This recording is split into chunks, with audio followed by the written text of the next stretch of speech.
The Deck of Time by ShayaLonnie, Chapter 9, Break the Rest, March 27th, 1998. Hermione, love? Sirius had transformed and was wiping the blood from his mouth, ignoring the pain still pulsing in his bones. He crawled up next to the witch, cradling her head gently in his hand, combing his fingers through her messy chestnut locks. Her eyes fluttering open, and he smiled, running his thumb along her cheek affectionately. "Hermione, can you say something?" he asked, needing to gauge her mental clarity. She winced, the pain from the lingering Cruciatus curse clearly still doing its damage. "Sirius, what happened?" He followed her gaze around the room to the bodies, the blood, and the faces of Narcissa and Draco Malfoy staring down at them. "You're safe," was all he was able to say in reply to her question as he exhaled shakily. "Is she going to be alright?" Draco asked. Sirius let out a resounding sigh of relief at the comical way her eyes widened in shock, likely over Draco's concerned tone of her voice. "She'll be fine. She just needs rest and time to heal." "You need to get her and the others out of here," Draco urged. "Quickly. I need to call the Dark Lord." He lifted the sleeve of his shirt, revealing the dark mark, but not touching it just yet. Sirius looked up at the teen and growled, "Excuse me?" "It's not what you think." Draco held up a hand to Sirius before he acted on the pent-up rage that his killing of Bellatrix had not released. "I'm on your side." Sirius narrowed his eyes. "Bullshit. I've got Veritaserum in a safe if you want to test me," Draco offered. Sirius stared at the boy for a long minute until he felt Hermione grasp his shirt tightly as another wave of pain washed over her body. He peered down at her with worry and then back up at the boy and Narcissa. "Go," he said shortly, wondering if he had made the right call. "Where are Harry and Ron?" Hermione rasped, throat clearly tender from screaming. "And did I hear right? Malfoy's on our side?" "Possibly." Sirius rested her head back on the floor. "I'd pick you up, love, but you'll just be in more pain with every move. You need to stay here until it's safe to leave. Then we'll go somewhere you can heal properly." His eyes flickered to the word carved into her arm, and he growled, "That won't heal, will it?" She blinked away a few straggling tears. Sirius shook his head. "No, it'll scar. Her blade was cursed, I'm sorry." "So am I," Narcissa whispered, kneeling down beside Hermione with a pillow in her hands, eyeing the girl curiously. She looked at Sirius as she moved, showing that she was not going to touch the young witch without his permission. Apparently she understood how protective he was over Hermione. Sirius lifted Hermione's head to help Narcissa make her more comfortable. "What do we do, Sirius?" He turned his attention to his cousin. "Apparently we wait for your son. Is he telling the truth?" "I don't know," Narcissa confessed. "I was never allowed in the meetings. Draco always attended with Lucius. He's different around his father and the others. At home, here, with just me, he's always been a kind boy. I was heartbroken when Lucius dragged him into the inner circle, branding him like that." A few tears escaped from her eyes. "I should have listened to you all those years ago." "I've got it," Draco said as he entered the room once again. Before he had a chance to reach Sirius, a voice shouted from behind him, "Expelliarmus!" The wand flew out of Draco's grip, and he turned scowling at Harry, who stood beside Ron. They both had wands in their hands aimed at the young blonde who held his hands up as a sign of surrender. "You're making a mistake, Potter. Ask your godfather." "Sirius?" Harry eyed him, keeping his wand trained on Draco. Sirius saw the moment Harry noticed Hermione on the floor, and he winced at the look of fear crossing the boy's face. Harry dropped his attention from his wandless rival and rushed to his friend's side. "Hermione!" "It's okay, Harry. Listen to Sirius," she insisted. "What's going on?" Sirius clapped him on the back. "First, where's Wormtail?" "Dead," Ron answered from behind them, his wand still aimed at Draco's face. "Try to kill Harry until we reminded him of the light debt he owed. When Harry let him go, Pettigrew's silver hand turned, and he strangled himself to death. Sirius did not know how to process this information. A man whom he had once considered a friend, a brother, was dead. But that same man was the reason for so much pain and evil. James's and Lily's deaths, his 12 years lost to Azkaban, and Voldemort's return in the first place. No, Sirius would not mourn Wormtail. "That's good, actually," Draco observed. "It'll help the story I need to create." "What's he talking about?" Harry asked. "If you tell your pet weasel to point his wand elsewhere, I'd be thrilled to inform you, Potter," Draco snipped. "This is Veritaserum. Pass it to Granger if you don't believe me. She can spot it, I'm sure." Ron snatched the file from Draco's grip and tossed it to Sirius, who handed it over to Hermione. The witch looked at it carefully, uncorking the top and sniffing it. "There's no smell." Draco rolled his eyes. "Of course not, Granger. It has no smell." "It's a trick. It's poison," Ron scowled. "Someone tell the weasel why that's moronic," Draco jeered. "Because the Veritaserum isn't for us," Sirius explained. "It's for him." "I'll take it, and you can wait and see if I die. Then one of you can take it to test and make sure I'm not lying," Draco offered, his jaw set tight, his eyes glaring at Ron. "Agreed?" "Honestly, we shouldn't be dawdling here." "Give it to him," Harry said, and watched as Sirius stood to hand the file over. Draco unstoppered the container and used the accompanying eyedropper to place a drop on his tongue. He clearly knew better than to use more. He might have been willing to prove his allegiance, but it would be stupid to let the truth serum stay in his system long enough for his former rivals to take advantage of the situation. "Only Black can ask questions," he insisted, handing the file back. "Now, one of us," Harry muttered, snatching the file from Sirius. Hermione took it away from him and scowled at her friend. "Are you out of your mind? You're worth too much to risk." Before anyone could stop her, Hermione placed one drop of potion on her tongue. Sirius gaped at her, angry about the risk she had taken. She waited a few seconds and then nodded. "All right, is someone going to ask me something?" "What happened second year when you messed up the polyjuice potion?" Ron asked before anyone had a chance to think of a question to verify the potion. Hermione turned and gave him the most hyenas glare possible. Harry immediately averted his gaze as he awaited the answer. "The potion wasn't messed up," she said, the words flying out of her mouth against her will. All too familiar with the effects of Veritaserum, Sirius did not envy her. "But I accidentally took a cat hair instead of a human hair, and ended up turning myself into a cat. You're dead to me, Ronald Weasley." "She turned into a cat?" Sirius chuckled, looking at Harry, who bobbed his head as he stifled his own laughter. Ron snorted in amusement. "Well, it's really Veritaserum. She wouldn't willingly repeat that whole story to anyone outside the two of us." "Why were you three brewing polyjuice potion in second year?" Draco asked, seeming eager to take what little advantage of the situation he could, knowing that Hermione was still under the influence of the truth serum. "Because we thought that you either were or knew who the heir of Slytherin was. So Harry and Ron polyjuiced themselves into Crabbe and Goyle and sneaked into Slytherin common room to question you," Hermione blurted out, and then immediately covered her mouth, eyes wide.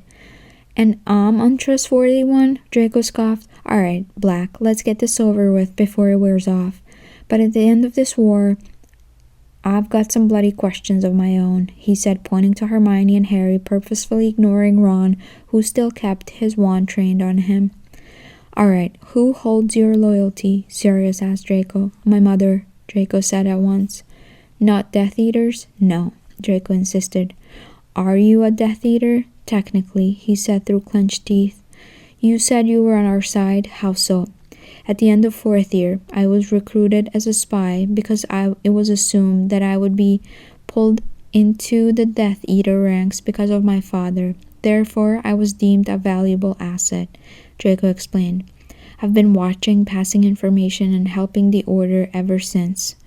"Who recruited you?" Sirius asked. "Severus Snape." Let me hex him, Ron shouted angrily. Severus Snape is a bloody traitor, Sirius growled. He murdered Dumbledore. No, Draco shook his head. I don't know all the details, but I was told that Snape and Dumbledore had some arrangement. After I was instructed to kill Dumbledore myself, Snape took me aside and told me to fulfill the mission and completely as possible with the exception of actually killing Dumbledore. I was to disarm him and wait for Snape to show up. I didn't know he was going to kill him. He's telling the truth, Hermione said. Even if Snape did betray your precious order, I haven't. Draco insisted. Prove it, Ron demanded. Prove it? I'm under Veritaserum, you fucking idiot. What have you done that can be counted as proof that your loyalty is still with the Order? Harry asked. Draco took a deep breath before turning his gaze on Hermione. Your parents made it to Australia, he disclosed with a smug look on his face. Hermione gasped in response, her eyes widening. The wizards surrounding her glowered at Draco. They weren't supposed to, for the record. Are we done now? Let him go, Hermione ordered. Ron scowled. Hermione, you can't be serious. Do it, she snapped. What's the plan? Harry asked. You lot take yourselves and my mother out of here. I'll grab Greyback from the other room and bring him in here, Draco said, pointing to Bellatrix's body. She was mauled. The Dark Lord doesn't need to know by what or whom. I'll summon him once you've gone and tell him that Greyback and Scabier turned on us when Bellatrix refused to pay them. We fought, Snatchers died, but Potter escaped because Wormtail betrayed us. He looked to Sirius. See, works in our favor. And he'll believe you? Hermione asked. I'm an excellent occlumens, Draco boasted, which is why you're taking Mother with you. She's not. I'm not leaving you, Narcissa insisted. I'm not asking, Draco glared at her. You're a blood traitor now, so you stay hidden no matter what. He turned to Sirius. Keep her safe. Sirius looked at the other body on the ground. And your father? Potter killed him, Draco explained. He's already known to be quite effective at using Sectum Sempra. Harry glared daggers at him in response, but Draco ignored him. Take all the wands. Mother, give me yours. Why can't you just take back your own? Harry asked, holding the wand in his own hand. Priori incontentem, Draco explained. If the Dark Lord suspect me at all, he'll check my wand and see that I was the one who killed Lucius. It's better if you disarm me. Killed my father, and I took my mother's wand as she escaped. Speaking of escaping, take Ollivander, the goblin, and the other two. Ron and Harry shared a look. What? Draco pressed. They're already gone, Ron said. Gone? How? Dobby disapparated them out, Harry revealed. House elves can apparate in places where wizards can't. Dobby is pleased to help Harry Potter, a small voice called from above. The group turned their collective gaze upward and spotted the elf hanging on the large chandelier. He smiled down, glancing briefly at the body of his former master, and shook for a moment, his large ears flapping. Dobby, can you apparate this many people out of here? Harry asked. Dobby nodded, disapparating from chandelier and reapparating on the floor in front of them all. He looked at Draco for a moment as if assessing the character of the boy before smiling at the result and reaching out for Harry's hand. One by one, the group reached out for another, physically connecting, leaving Narcissa to say a short goodbye to Draco. Sirius lifted Hermione into his arms, ignoring the look of protest on her face. After an adjustment that was only difficult thanks to aching joints courtesy of Azkaban, he tucked one hand beneath her to grasp Harry's arm. I'll send a Patronus if I hear of any movement, Draco promised. You can make a Patronus? Ron mocked. What is it, a ferret? Get out, Draco growled, and before Ron could say another word, Dobby disapparated them all away from Malfoy Manor. April 4th, 1998. The large group had been staying with Bill and Fleur for a week, and the small cottage was overly crowded. 3 guest rooms had been set aside for the wounded. Griphook, Ollivander, and Hermione, who insisted that her room be shared with Luna, Dean, Ron and Harry took refuge on the couch and floor of the sitting room. Sirius has escorted Narcissa to Andromeda's house after setting a Patronus to Remus and Tonks, who he knew were living with her. Being the secret keeper for both Andromeda's home and his own, Remus had met Sirius outside the wards in order to allow them all inside. He had been reluctant to shelter Narcissa, but Sirius gave his word that his cousin would behave properly. The two sisters were able to reconnect, though not before a good screaming match that made Sirius groan over his promise to keep Sissa in line. It was not until they each discovered a common trait of recently becoming widows that they fell into a puddle of tears in one another's arms. Andromeda had loved her husband, and she had been shunned by her entire family because of him, but he had been worth it to her. Narcissa had feared her husband, and she had lost her entire sense of self-worth because of him. However, for her, he had been worth it all just because of Draco. Sirius put up a set of incredibly complicated wards around Andromeda's house to protect his cousins, enlisting Bill's help as a curse breaker to test them just in case. Despite her incredibly distended midsection, Tonks took a turn at testing the wards since as an Auror, she felt very qualified. The women all took refuge in the kitchen to drink tea afterward, while Remus and Sirius vacated to the basement to share some fire whiskey and update one another about the war. "How are they?" Remus asked, setting a small glass down on a folding table that sat between the two crates he and Sirius were using as makeshift chairs. Sirius looked up exhausted. "You mean, how is she?" "I have a large enough heart to be concerned about the entirety of our side, Sirius."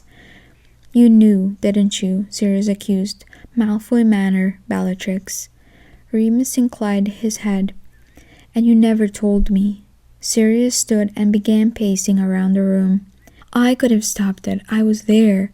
If I'd known when and where we were going and what would have happened."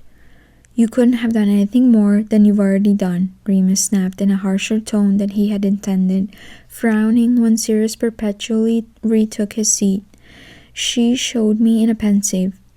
When I noticed the scars, I confronted her.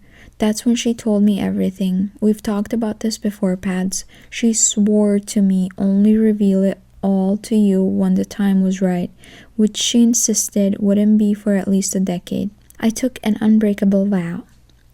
Sirius growled and knocked his glass to the floor with a violent sweep of his arm. "Why the fuck would she do that?" "Because she protects those she loves. If she had stopped it from happening to her, then Bellatrix would have tortured you, or Harry, or Ron instead." "I should have known," Sirius berated himself. "This whole time, my own fucking cousin." He growled again and put his head into his hands. "You remember what I told you happened at Narcissa's wedding? I've never seen her so unhinged," Remus offered. Sirius almost laughed. Almost. That's putting it lightly. Her hatred of Bellatrix wasn't about this moment, you know.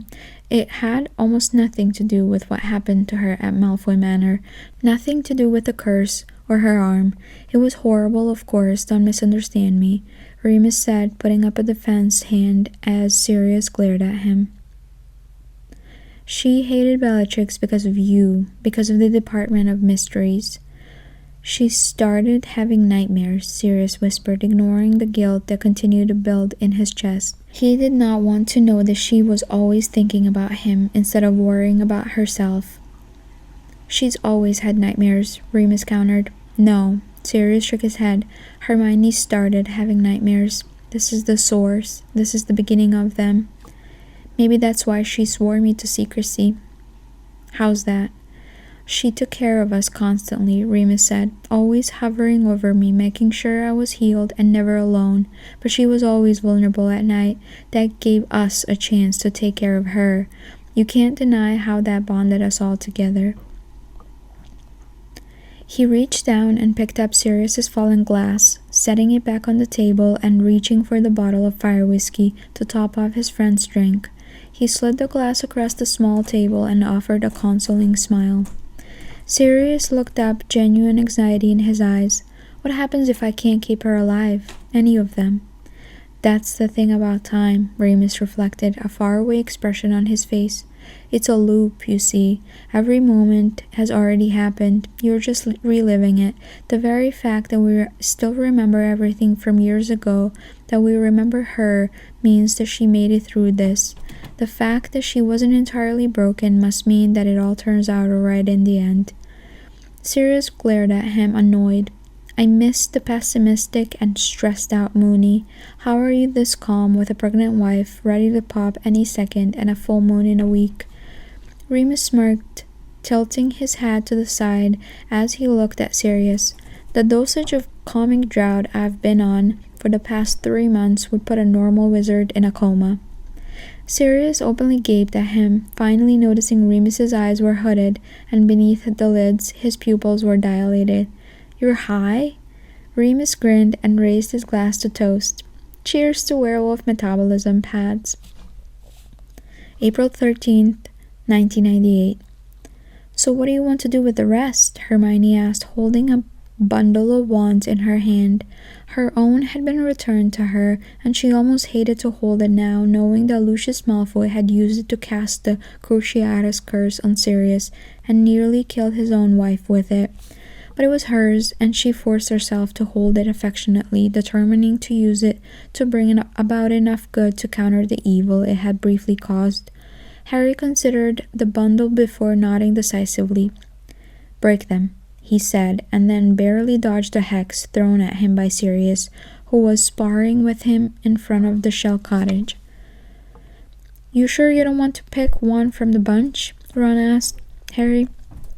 A small crowd had gathered on the front porch to watch as Harry continued trying to disarm Sirius. Draco's reasonably springly hawthorn wand obeyed him with ease, as though it were his own. Sirius had lucked into finding his original wand among the others they had brought back with them from Malfoy Manor. It had likely been picked up by snatchers picking through Godric's Hollow after Christmas. No, I need this wand, Harry insisted as he threw up a shield to block a binding curse that Sirius sent his way. Ollivander said it's mine, at least for right now. Its allegiance changed the moment I disarmed Malfoy. The wand chooses the wizard. I can't explain it. Ow! He grimaced at Sirius, who had grazed his leg with a mild stinging hex. For the time being, I need this wand. And break the rest? Hermione double-checked Harry's instructions. Yes, Hermione, those wands belong to Death Eaters and Snatchers. Break them and be done with it all. Gladly, Hermione handed the bundle to Ron, keeping one wand in her hands. With a vengeful flutter in her chest, she snapped Bellatrix Lestrange's wand clean in half, and then used her own wand to set the pieces on fire. Feeling a bit more reinvigorated, Hermione grabbed back for the bundle of wands and held it out to Dean and Luna, offering them each the opportunity to select one as their own. Since their wands had been stolen and possibly destroyed upon their capture, once they had chosen, she moved to snap the remaining wands all in one go. Wait, Harry shouted. Sirius, pause. I have a better idea. Dobby? The small elf appeared with a loud crack, looking up at Harry Potter with a bright smile. The great Harry Potter calls for Dobby? His tennis ball-sized eyes glanced around at the gathered crowd, giving them each a smile, his ears flapping as a soft breeze flew across the front porch. Dobby, I would like you to break these wands, Harry said, snatching the bundle from Hermione and handing it to the elf. Harry Potter wants... Dobby's eyes doubled in size. He immediately began shaking his head. No, no, no. Elves are not to touch the wands of wizards. Mustn't. He looked around the porch, nervously wringing his hands. Dobby, don't you dare hurt yourself, Harry cautioned the elf, who began to shake. Dobby, these wands did not belong to wizards. They belonged to weak men who abused magic. They weren't fit to be wizards. These wands are tainted with dark magic. They've hurt many people and creatures. They were used to capture and enslave. I think it only right that a free elf be the one to break them and put these evil deeds to rest. Hermione smiled brightly, ignoring Sirius, who was rolling his eyes behind his godson. Next to Hermione, Ron mirrored Sirius's actions. Luna looked pleased with the idea, while Dean, Belle, and Fleur all grinned, encouraging the little elf with their smiles. "Come on, Dobby," Hermione urged. "You're better than those wizards." "If Harry Potter insists," Dobby said, taking an extremely hesitant step toward the proffered bundle of finely carved wands, each with a different color and core, but all with a history of violence and death. Very slowly, the little elf reached for one wand, a black one made of elm that Hermione recognized as Scabier's, the snatcher who had brought them to Malfoy Manor. With initial reluctance, Dobby held the wand between his two small hands and clenched his eyes tightly shut, looking as though he was waiting for someone to hit him. When no one made a move, Dobby snapped the wand in half and opened eyes that now shone brightly in the setting sun. A smile crossed his face, and he let out a loud laugh of pure glee, jumping in the air and throwing the broken wand to the ground before stomping on it vigorously. As though it were his new favorite game in the entire world, the elf eagerly reached back into the bundle of wands, snapping each one with enthusiasm, laughing and jumping as each one fell to the ground in an ever-growing pile. Hermione grinned delightedly at the scene, and once the bundle was gone, Dobby looked around eagerly, as if he could find more if he just tried. Harry laughed and held a hand out to him. "Thank you, Dobby. You've taken a great burden off my shoulders." The elf beamed, taking Harry's hand. "Dobby is always happy to serve Harry Potter, sir." And that is the end of Chapter 9.